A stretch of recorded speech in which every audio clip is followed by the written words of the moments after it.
Welcome to my channel. I went to Beijing and saw the Great Wall. The Great Wall is truly magnificent and spectacular. It embodies the national spirit of resilience, perseverance, and self-improvement, reflecting the beautiful desire of the Chinese nation to pursue peace and tranquility. So today let's talk about the Great Wall of China. Who hewed the mountains to raise the citadel and found dominion? Who cleft the gorge and breached the barricades to erect the bastion of ages?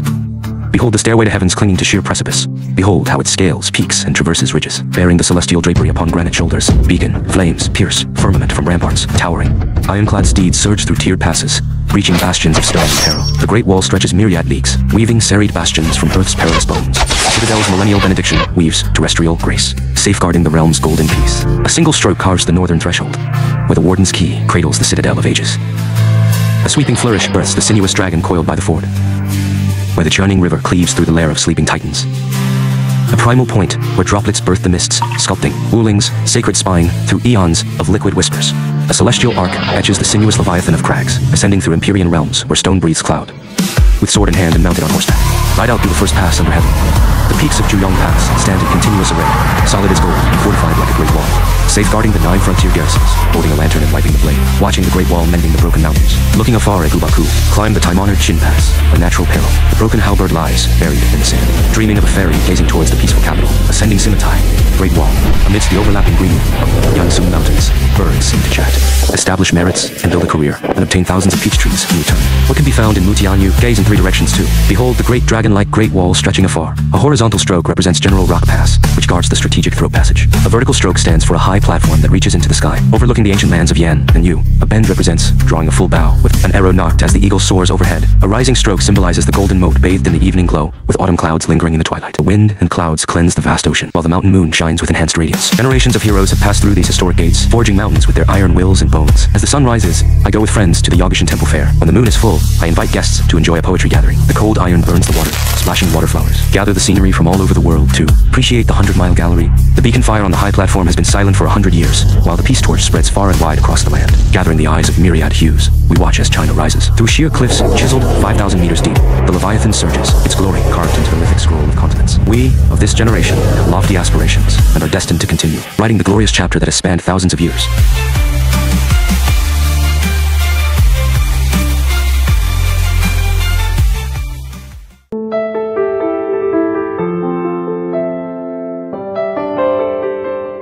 Thousand-Li Great Wall is an ancient military defense fortification in China. It is a tall, sturdy, and continuous long wall used to limit the movement of enemy cavalry.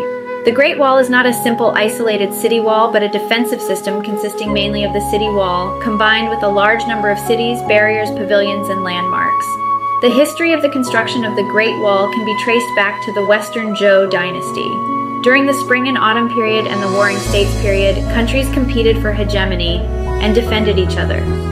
After Qin conquered the 6 states and unified the country, Emperor Qin Shi Huang connected and repaired the Great Wall of the Warring States period, which was then known as the Great Wall for thousands of miles. A 13,000-mile-long dragon across the land of China. Its history is as tortuous as its shape, twisted and long. The Great Wall, originally built by various states in the spring and autumn to defend against the northern nomads' invasion, and built some earthen walls. They also used them to defend against attacks from other neighbors. In 221 BC, Qin Shi Huang completed the unification of China. He used the Qinghai Tibet Plateau and the Pacific Ocean as the country's natural boundaries. But the northern mountains could not stop the Mongols, the Turks, and the Huns. To strengthen the defense, Qin Shi Huang expanded and connected the small walls.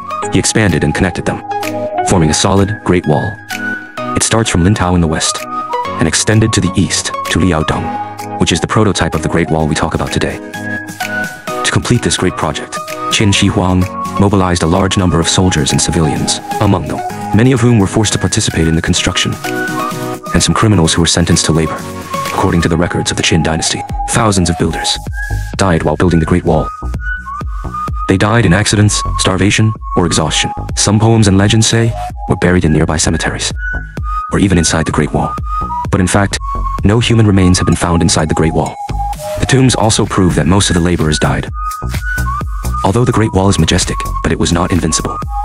In the 13th century, Chengi Xian and his son Kublai Khan led the Mongol army, successfully broke through the Great Wall, and invaded China. In 1368, the Ming dynasty replaced Yuan and began a new round of Great Wall construction. They used bricks and stones fired in local kilns to reinforce the Great Wall, making it more sturdy and durable. The Great Wall is 7 meters high on average, 6 meters wide, and 5,500 miles long. There are watchtowers along the way to monitor the enemy and transmit signals when they found enemies approaching. Beacons or wind chimes would be lit between watchtowers until the reinforcements arrived. There are also small and large holes on the Great Wall for archery or throwing objects to deal with enemies trying to climb up. But even so, the Great Wall, which was carefully designed and built, was not foolproof. In 1644, the Manchus overthrew the Ming dynasty and established the Qing dynasty and ruled over the Mongolian region.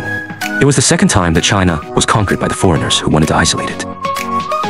As the empire's territory expanded beyond the Great Wall lost its original meaning and function. No one maintained or repaired it. It gradually became dilapidated. The soil was eroded by wind and rain. Bricks and stones were taken for other buildings. But the story of the Great Wall did not end there. During World War II, the Chinese used part of the Great Wall to resist Japanese aggression. It is said that in some places, the Great Wall were also used for military training. However, today, the main function of the Great Wall is culture and tourism, as one of the largest man-made buildings on Earth. In 1987, the United Nations Educational, Scientific, as a World Cultural Heritage Site. The Great Wall was once built to prevent outsiders from entering China. Nowadays, it has become a popular tourist attraction for tourists worldwide. In fact, the number of tourists has exceeded the capacity of the Great Wall, resulting in more damage and pollution to the Great Wall. Some people say that the Great Wall is the only man-made building that can be seen from space. Unfortunately, this statement is not entirely correct. From Earth's orbit, many buildings can be seen, such as bridges, highways, and airports. But the Great Wall is hard to distinguish. It's even harder to see from the moon. But in fact, we don't need to observe the Great Wall from space, because on the Earth, we still have many secrets about the Great Wall, waiting for us to discover.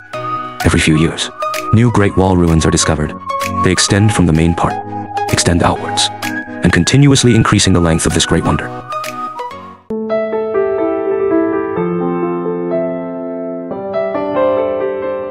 The geological terrain of the Great Wall, including high mountains and deep valleys, rivers, seas, lakes, deserts, and grasslands, is extremely complex and steep, making construction operations particularly difficult.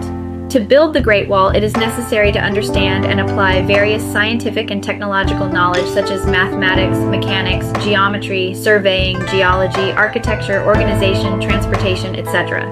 The ancient laboring people in our country were able to build this huge and complex project and stand tall on Earth, and summarize the experience of using danger to control congestion based on terrain, and created many structural methods based on the principle of selecting materials locally and applying them according to materials in building materials and structures. On the vast land of China, there is such a magnificent and winding structure. Like a dragon lying across the land for thousands of years, it is not only supported by billions of hard stones, but also after experiencing the vicissitudes of life, it still stands tall and inside it, but also full of many unknown secrets. It is known as the first of the new 7 wonders of the world. The Great Wall. How powerful is it? As the most important military defense system in ancient times, the Great Wall crosses 9 provinces in China, starting from the Yalu River in the east and ends at Jiuyuguan with a total length of about 21,000 kilometers. Its average height is 7.8 meters and 6.5 meters wide. There are towers set up at intervals to prevent the invasion of northern nomads. Therefore, it is also called the umbrella of Central Plains culture. But perhaps you can't imagine that the Great Wall we see today was actually built by the Ming dynasty. The original Great Wall was not made of stone and brick. Archaeologists have studied it and found that inside the Ming Great Wall, there was a primitive earthen wall from 2,000 years ago, according to historical records. After Qin destroyed the 6 states to defend against the invasion of the Huns, Qin Shi Huang decided to build the Great Wall in the north. It was initially composed of layers of rammed earth. Many reeds were stacked in each layer of rammed earth. It not only made the earth wall more solid, but also effectively prevents soil erosion. The construction method was also relatively simple. 80 workers in just 7 days could build a 1-kilometer earthen wall. In this way, the Great Wall became the dividing line between farming and nomadic. It defended the Central Plains against foreign enemies for hundreds of years, until the 16th century, with the rise of heavy weapons like cannons. The earth wall became vulnerable. In the Ming dynasty, the brick and stone Great Wall began to appear. After mapping and analyzing the materials, archaeologists found that, on the outermost layer of the Great Wall, were built with hundreds of millions of bricks. To build it, the foundation was changed to more solid granite. Then dozens of tons of rubble were filled inside to stabilize the wall. Finally, smooth stones are laid on the ground to facilitate the transportation of materials, to better detect the enemy. The Great Wall was built on the top of mountains or valleys, making full use of the terrain that is easy to defend, achieving the effect of one man guarding the gate. At the same time, a watchtower will be built every 150 meters. All the trees within 3 kilometers to the north, all cut down. In this way, the strong walls can not only withstand most attacks, meanwhile, but also prevent the enemy from using trees as cover. For sneak attacks, it can be said to be impeccable, but the problem is, facing such a huge military barrier, to fully play its role, it requires a large number of people to garrison, according to literature records. The intensity of the Great Wall's garrison was very dense. There were nearly 100 soldiers stationed per kilometer. The entire Great Wall had a population of millions. So where did these soldiers live? Archaeologists speculate that the secret may be hidden in the towers on the wall. In fact, each tower is a barracks. The first floor is a dormitory for 30 soldiers. The second floor is a weapons depot, which kept the garrison ready for battle. Although the cannons on the city walls also played a deterrent role, however, due to the limitation of reloading speed, they were useless in the event of a surprise attack. To make up for this defect, the soldiers here are equipped with a crossbow. Not only is it accurate, but also fast firing rate, which can effectively repel invaders. The Great Wall is also a military intelligence system.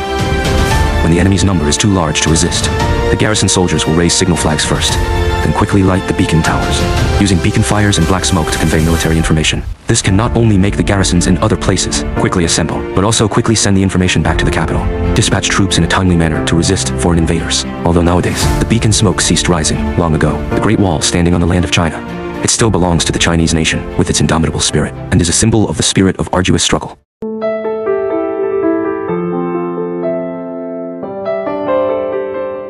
The Great Wall is not only in its symbolism of the spirit of the Chinese nation, but also in the crystallization of the wisdom of the ancient laboring people. The construction process of the Great Wall lasted for more than 10 dynasties and more than 2,600 years. By the Ming Dynasty, a comprehensive and three-dimensional military defense system was formed, consisting of walls, individual buildings, enemy towers, beacon towers, horse faces, trenches, pass castles, and related relics. Since then, the Great Wall has gradually become known to the world and has become a symbol of the Chinese nation. In 1987, the Great Wall of China was listed as a UNESCO World Heritage Site.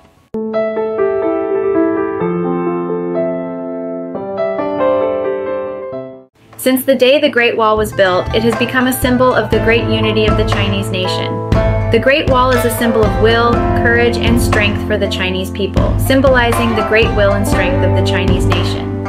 Many Chinese literati and ink scholars have created a large number of literary and artistic works, such as poetry, songs, art, and music based on the theme of the Great Wall. The Great Wall continuously showcases the wisdom and creative ability of the Chinese nation to the world, and on the other hand, it also demonstrates the strong will and majestic spirit of humanity. The Great Wall is not only a symbol of the Chinese nation, but also a symbol of human civilization and peace on Earth. All humanity will benefit from this precious cultural heritage.